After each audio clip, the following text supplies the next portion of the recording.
హల్లెలూయా.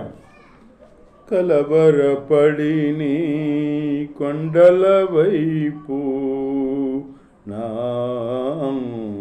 కన్నులేతుదునా, కొండల వైపు నా కన్నులేతి కొదువతో నిన్ను కుమిలెదనా, కొదువతో నిన్ను కుమిలెదనా. నీవు నాకుండగా నీవెనా అండగా, నీవెనా నీవెనా నీవెనా నీవెనా ఆత్మదాహము తీర్చిన ఎంబడించిన బండవు, నీవెనా ఆత్మదాహము తీర్చిన ఎంబడించిన బండవు.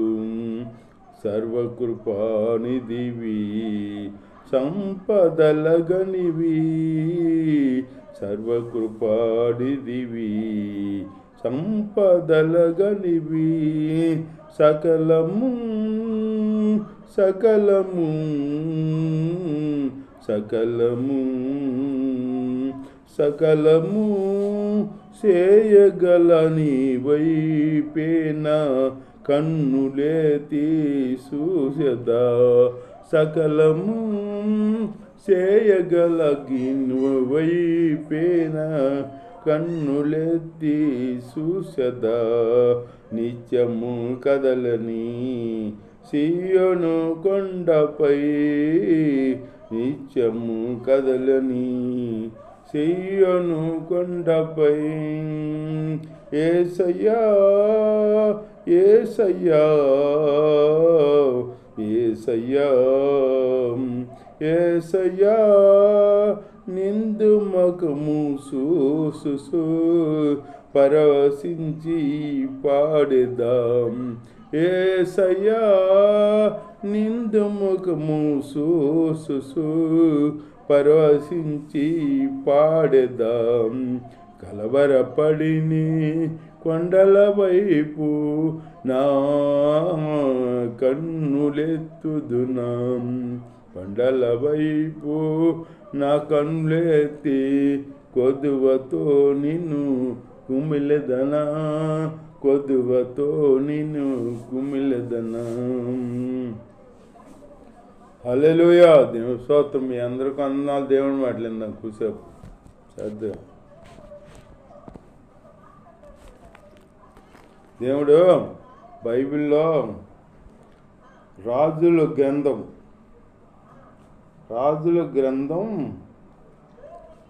6వ అధ్యాయం 24వ వచనం నుంచి, అటు తర్వాత సిరియా రాజు అయిన బెన్హదదు తన సైన్యమంతటిని సమకూర్చుకుని వచ్చి పోమ్రోనుకు ముట్టడి వేసెను. అంతటా సిరియా రాజు అయిన బెన్హదదు తన సైన్యమంతటిని సమకూర్చుకుని వచ్చి పోమ్రోనుకు ముట్టడి వేశాడంట. పోమ్రోనికి ముట్టడి వేస్తే అప్పుడు పోమ్రోన్లో గొప్ప క్షేమము కలిగింది. అంటే కరువు వచ్చింది. క్షేమం కలిగి ఉండగా గాడిద యొక్క తల 80 రూపాయలు అంట. 80 రూపాయలు అంట గాడిద తల. గాడిద యొక్క తల 80 రూపాయలు. అరపామురపు రెట్ట, అరపామురపు రెట్ట, పామురు రెట్ట, అరపావు రెట్ట 5 రూపాయలకి అమ్మబడేను.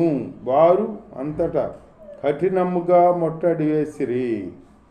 అంత కరువు వచ్చేటట్టుగా వాళ్ళు అంత కఠినంగా ముట్టడి వేశారు. వచ్చి సిరియా రాజు బెన్హదదు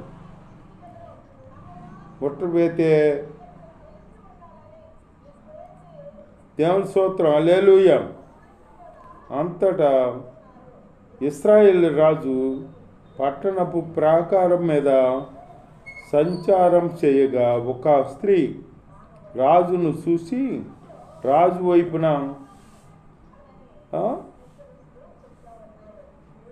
నా ఏలినవాడ సహాయము చేయమని కేకలు వేయుట విని, నా ఏలినవాడ నాకు సహాయం చేయమని వచ్చింది ఒక ఆవిడ రాజు దగ్గరికి.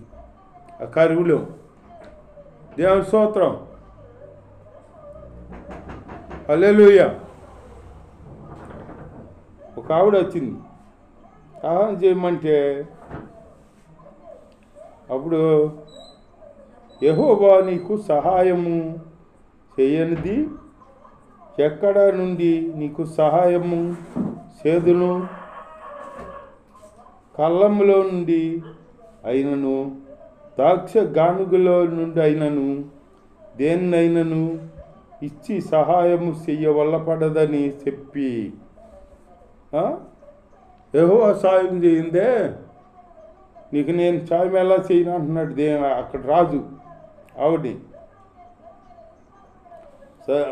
అంటే అప్పుడు ఆవిడ వచ్చి సహాయం చేయమని కారణం ఏమని అడగగా, అది ఈ స్త్రీ నన్ను చూసి నేటి ఆహారమునకు నీ బిడ్డను ఇమ్ము, నేటి ఆహారమునకు నీ బిడ్డను అన్నమాట. అంత కరువు వచ్చింది అక్కడ సిరియా దేశంలో. సిరియా రాజు వచ్చి పోమ్రోన్కి బొట్టలు వేసాడనమాట. పోమ్రోన్లో అంత కరువు వచ్చింది. ఇవాళ నీ కుమార్తెని భోజనానికి వంట చేస్తూ తిందాం, రేపు నేను నా కుమార్తెని ఇస్తా వంట చేసి తిందాం అని చెప్పింది ఆవిడ. చెప్తే పాపం ఇవిడి నమ్మింది. ఇవి నమ్మి వెళ్ళి ఆ కుమార్తెని వంట చేసుకుని తిన్నారన్నమాట. అంత కరువు వచ్చింది. రేపటి దినాన్ని మరి ఆవిడ ఇవ్వాలి కదా, ఆవిడ కుమార్తెని ఇవ్వాలి కదా వంట చేసుకుంటాకి. ఆవిడ ఇవ్వాల, కుమార్తెని దాచిపెట్టేసింది అన్నమాట. దేవుని స్తోత్రం. ఒక్కొక్కరు ఉంటే నమ్ముతారు, మనుషుల మాట నమ్ముతారు.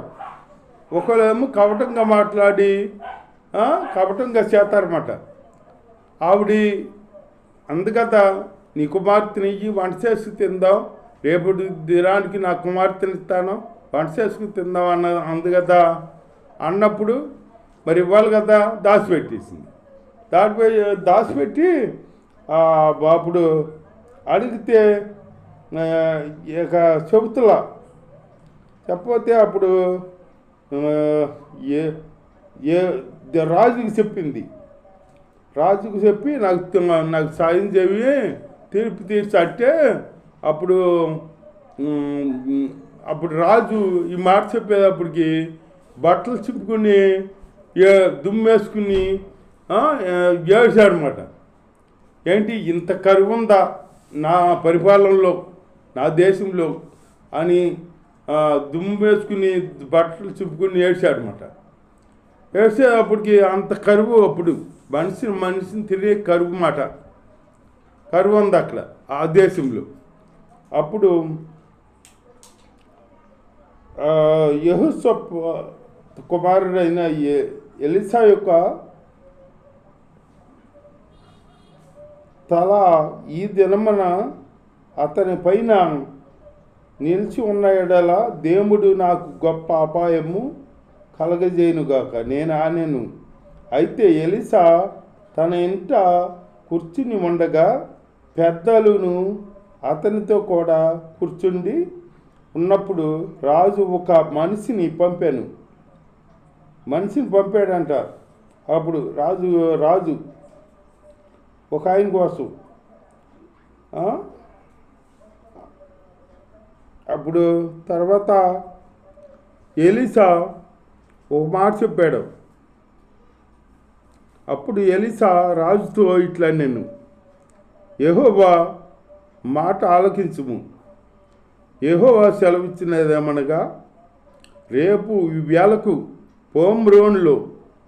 పోమ్రోన్ ద్వారమందు రూపాయి ఒక్కటికి ఒక మానిక సన్నని పిండి, రూపాయి ఒక్కటికి ఆ? 2 మానికల యావలు అమ్మబడును అన్న.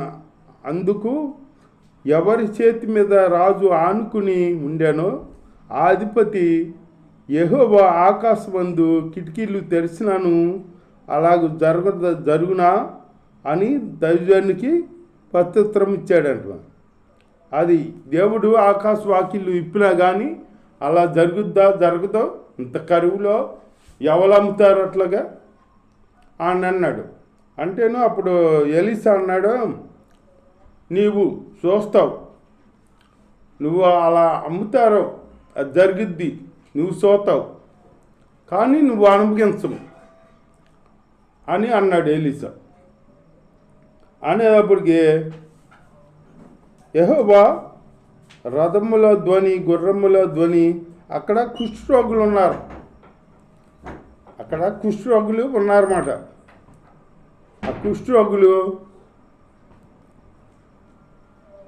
ఇక్కడ ఉన్నా చనిపోతాం, మనం అక్కడికి వెళ్ళినా, పొంబ్రంలోకి వెళ్ళినా చనిపోతాం, ఇక్కడికి సిరియా వీళ్ళు వాళ్ళు వచ్చారు, అక్కడికి వెళ్ళినా చనిపోతాము అని చెప్పేసి మనం ఇక్కడుండి చనిపోతాం ఎందుకు, మనం ఓ పని చేద్దాం, సిరియా దండిలోకి వెళ్దాం, వాళ్ళు బతికితే బతుకుదాం, వాళ్ళు చనిపోతే చనిపోదాం అని చెప్పి వీళ్ళు బయలుదేరి 5 కుష్ఠరోగులు వెళ్ళారన్నమాట. వెళ్ళేటప్పటికి గొప్ప సిరియానుల దండునకు వినబడినట్లు చేశాను. అంటే రథములు శబ్దం, గుర్రమ్మల శబ్దం వినబడేటట్టు చేశాడు దేవుడు. ఏంటి ఈ సిరియానుల దండుకి ఈ కుష్ఠరోగులు వెళ్ళేటప్పటికి వీళ్ళు ఏం చేశారో, అమ్మో ఐగుప్తి రాజుకి ఇంకో రాజుకి వర్తిపిచ్చి మనల్ని మన మీదకి తీసుకొస్తున్నారు, ఇంకేముంది మనం నశించిపోతాం, మనం ప్రాణం దక్కించుకోవటానికి వెళ్ళిపోతాం అని చెప్పి వెళ్ళిపోయారన్నమాట. ఎక్కడ వదిలేసి వెళ్ళిపోయారు వాళ్ళు. దండు గుడారాల్లో తినుబండారాలు అట్లాగే ఉన్నాయి, ఆ డబ్బులు అయ్యి అన్నీ అట్లాగే ఉన్నాయి, గుర్రాలు కట్టినట్టే ఉన్నాయి, అన్నీ అట్లా మనంగా వీళ్ళు ప్రాణం దక్కించుకోవాలని పారిపోయారు అన్నమాట. దేవుడి స్తోత్రం. పారిపోయేటప్పటికి అప్పుడు ఇశ్రాయేలు రాజు హిత్తీయుల రాజులకు, ఐగుప్తిలో రాజులకును బత్తెమిచ్చి ఉన్నారని సిరియానులు ఒకరితో ఒకరు చెప్పుకొని లేచి తమ గుడారములోనైనను గుర్రములైనను అవ్వలను ఏటిని ఇప్పకుండా ఏమీ తీయకుండా తమ ప్రాణములు దక్కించుకుంటాక తొంట సాలు అనుకొని సంధ్య చీకటి ఉన్నట్లుగా పేట విడిచి పారిపోయి ఆ పేటలో అని ఏమీ ముట్టుకోకుండా, గుడారాల్లో ఏమి ముట్టుకోకుండా వీళ్ళు వెళ్ళిపోయారు అన్నమాట, పారిపోయారు ప్రాణం దక్కించుకుందామని. దేవుడి స్తోత్రం. దేవుడు వినిపించాడు మాట వాళ్ళకి, రథాల శబ్దం, గుర్రాల శబ్దం వినిపించేటప్పటికి అమ్మో ఆ రాజులు ఈ రాజులు వస్తున్నారో, ఐగుప్తి రాజులు ఆ రాజులు బతికిచ్చి మనల్ని మన మీద తీసుకొస్తున్నాడు ఈ రాజు, ఇశ్రాయేలు రాజు అని చెప్పి వాళ్ళు వెళ్ళిపోయారు అన్నమాట ప్రాణం దక్కించుకుంటాకి. అప్పుడు ఈ కుష్ఠరోగులు వెళ్ళేటప్పటికి ఎవరు లేరు. ఎవరు లేకపోయేప్పటికి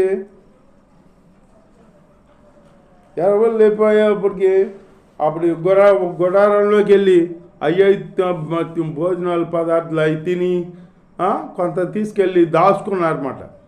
మళ్ళీ ఇంకో గుడారంలోకి వెళ్ళి మళ్ళీ కొంత తీసుకెళ్ళి డబ్బు నగలు తీసుకెళ్ళి దాచుకుని తర్వాత అనుకున్నారో మనం చేసే పని మంచిది కాదు, మనల్ని సిరియా రాజు ఆ దేశ ప్రజలు మనల్ని పెంచారు, మన కుష్ఠరోగులైన మనల్ని పోషించారు, ఇప్పుడు మనం ఇట్లా శాతం మంచిది కాదు, మనం అక్కడికి వెళ్ళి ఆ రాజుకి చెబుదాం అని అనుకుని వచ్చారన్నమాట.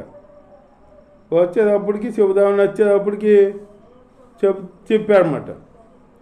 అట్లాగే మనం దేవుని బిడ్డలను పోషిస్తాకి కారణంగా నిలిచి ఉండాలి. అంతేగాని ఆన్లైన్ ధనం ఆ కుష్ఠోగులు ఎంత పని చేసేస్తే ఆ మంచి పని చేశారు వాళ్ళు అట్లా